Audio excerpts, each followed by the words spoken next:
Welcome to the last small group session for March. This month, we've been talking about the journey of transformation that allows God to renew our thoughts, feelings, words, and actions. Our transformation in the image of Jesus will be evident in the way that we see certain things, in the way that we might feel about a person, and in the way that we speak and act.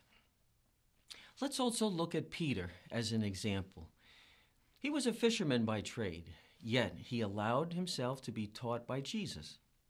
Jesus said, "Launch out into the deep and let down your nets for a catch."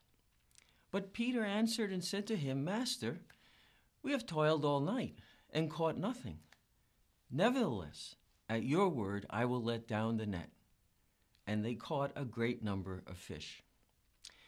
Peter was open to Jesus' direction, even though he had more experience when it came to fishing.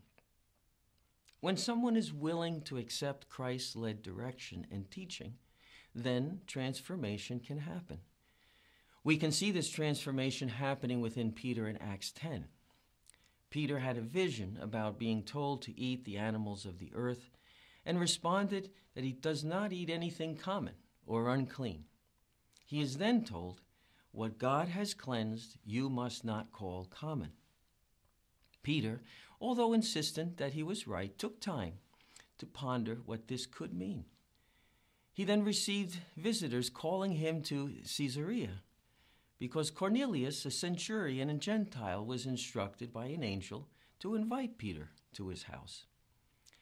For Peter, a Jewish man, speaking with Gentiles went against social norms and his own comfort. Even as an apostle of Christ, Peter was primarily responsible for the Jewish people, whereas Paul ministered to the Gentiles. When Peter agreed to meet with Cornelius, we can see that there is some change happening inside of him, which has been prompted by the vision he received. Finally, when Peter and Cornelius talked, he realized what God was trying to teach him. In verse 28, Peter says, "You know how unlawful it is for a Jewish man to keep company with or go to one of another nation. But God has shown me that I should not call any man common or unclean. Therefore, I came without objection as soon as I was sent for." Peter not only felt an internal shift in his understanding about Jews and Gentiles, but he also acted on this changed feeling. Peter preached to Cornelius and his household and baptized them in the name of the Lord.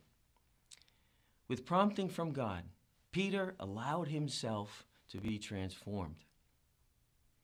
When our actions and words change, our transformation evolves from a personal journey to a shared journey. Though we may not think that others notice, the way we talk and act is a witness to the people around us of God's presence in our lives. Consider now someone with whom you have struggled to build a relationship. A transformed perspective can begin by simply understanding we don't know the whole story of someone's life and experiences. If your actions then change to match your new perspective, won't it become obvious to others that something is different? Might people start asking, what prompted this change inside of you? We see this with Peter in Acts 11 as he shares his transformation so that others might learn from it. As disciples of Christ, we are constantly pushed to grow in our understanding of God and of the world. We have a responsibility to reflect the renewing of our minds in our actions and words. As we mature in our faith and transform, we are expected to share our story with others. This is discipleship, encouraging others to follow Jesus and helping them on their personal journeys. We must do this humbly. It's not possible to force others to transform.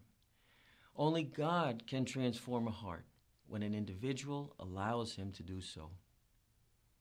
Transformation is a journey that each person must choose to take.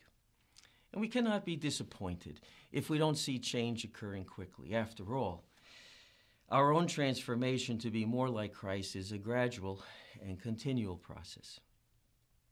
Our love for Christ and belief in his teachings drive our transformation, when we seek his heart and mind, what would Jesus feel?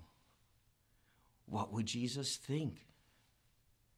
What would Jesus say? What would Jesus do?